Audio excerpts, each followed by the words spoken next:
Hi everyone, today I'm going to talk about prayer and how God listens to our prayers. So, how do prayers work? Well, God loves us very much, and built into the system in which we exist, there is basically, if you look at it from a system view, there's almost like a window that follows you around wherever you go, wherever you are. And this window basically is like a closed window, but the minute you have a thought, I'm going to pray to God, or I am going to, whether that be silently or out loud, that window, in a sense, opens up, and God, or that version of Himself that listens to prayers and grants prayers, will listen to you. So you can always pray to God. You can pray to different deities as well, but let's say God, the Creator, and there's always a window that'll follow you around. Okay, a communication system between you and God, essentially. You're always connected to God in that way. So prayer is great. There are different types of prayer. There are prayers of thanks. There are prayers of acknowledgement. There are prayers of asking for stuff. When we look at, for example, the prayers when you ask for stuff, in some cultures, offerings are made to God.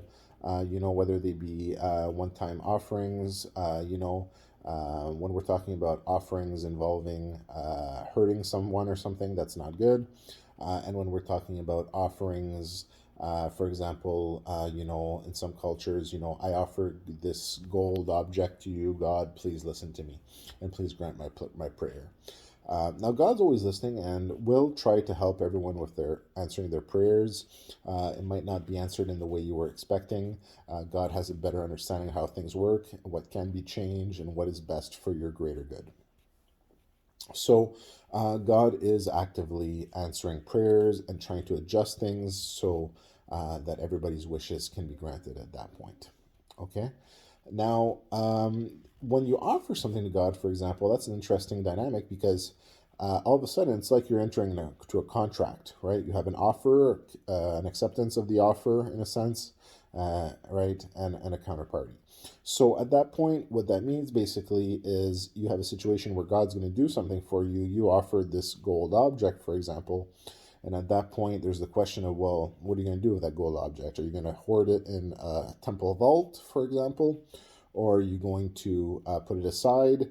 And how does it eventually get to God? So that might be one of the reasons, for example, why you have the concept of an avatar or God taking a human form. To come teach, to come do all that, but also to accept the offerings, right? Because it's another responsibility on God. Now you say, we have this contract with you, God, I'm offering you this.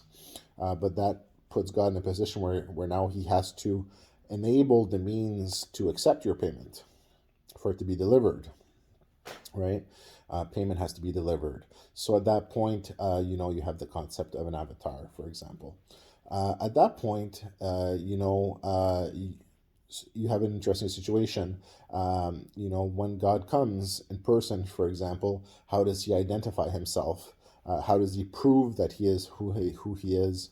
And do, for example, institutions or organizations have the measures in place to identify Him, to recognize Him, to acknowledge Him, and to deliver also those payments, as well as recognizing Him from everybody who made donations, right? So, for example, think about all these vaults and temples in India, for example, that store all this gold that's supposed to be God's gold. Is it the temple's gold? Do people come for the temple, or do people come from God for God and donate to that, right?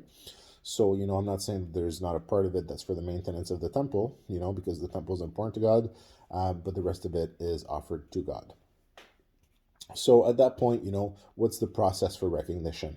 What's the process for delivery of those donations to God? We can ask those questions. So at that point, you have different dilemmas. What is the reason, in a sense, that Shiva came here to answer a prayer that you listened to in Shiva Lokan Varanasi in the temple of Kalbhairav and Dapani to end poverty, for example, for people. So what is one of the means to do that? To create universal income, not necessarily basic, but universal income for everybody, to be inclusive, to give everyone equal opportunity, to end the suffering and pain of not having enough, right? And all that. Okay. You can also definitely talk about that's the prosperity, if you will, in a sense, but also peace and harmony. But also that there's the peace aspect of ending conflict. So we've talked about all that in previous videos. So universal income, how do you sustain universal income, right? What gives value to this universal income, whether it be cryptocurrency or something like that that's distributed to everyone every week, right? So how do you give value to it? Well, you need to have a sense, what gives value to a country's currency, for example, reserves, all that kind of stuff. So what can be proposed in a sense, and what I've experienced, is a message from God basically saying, I'm going to take all of those donations that you gave to me, and I'm going to accept all of them, and I'm going to give them back to you, basically. Okay, because it's symbolic to accept them, these donations. And basically, the message is basically what we're going to do. We're going to take all these donations, all these gold objects, all these things from all these temples and places of worship, all these things that have been offered to God at one point. Okay, and what we're going to do basically is we're going to mark down their value. They can stay exactly where they are. Nothing needs to move, nothing needs to change. We're going to mark down the value of that. And we're going to use the value of all those donations to God to support the value of the cryptocurrency, if you will, or the universal income that'll be distributed to everyone. So that'll become, in a sense, the reserve of the currency. Now, how do we increase the value of that for everyone? Well, every time you make a prayer to God, who's always listening, you can offer something. Okay, you can offer, for example, a piece of gold or something like that, or currency or something like that, something of value. And at that point, that can be set aside, that can be tallied up and added to the reserve of that. So, in a sense, we have a situation where God comes in, tells us, okay, this is the solution to end suffering and poverty for everyone. Okay. At that level, we put in place a universal income for everyone that everybody can access. Okay.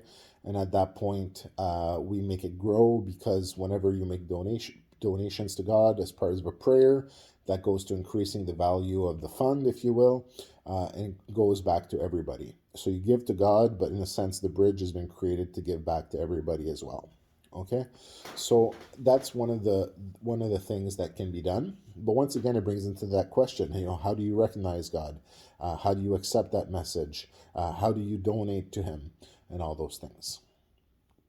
Okay, so there's a lot of questions around there, but I just wanted to talk a little bit about the dilemma of offering something to God, and then after that, how to actually confirm the existence of a being that's connected to God, or is God, or representing God, or however you want to call an avatar, or whatever it is, a human incarnation.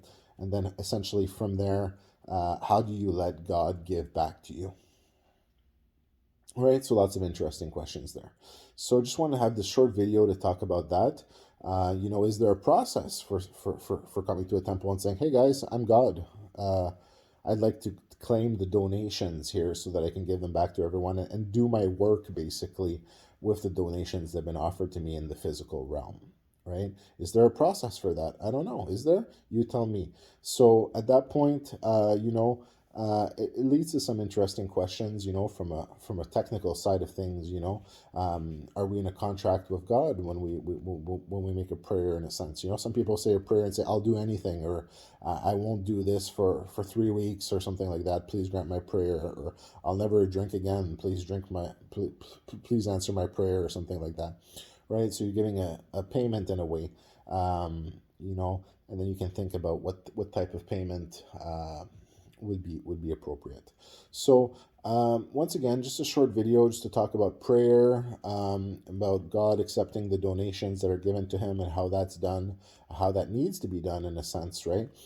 Because if you enter into an agreement with God, for example, and you offer something to Him, and He does something for you, apart from sustaining your life and all that and having created it, right?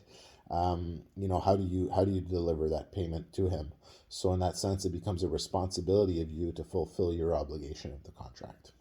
Thanks for listening.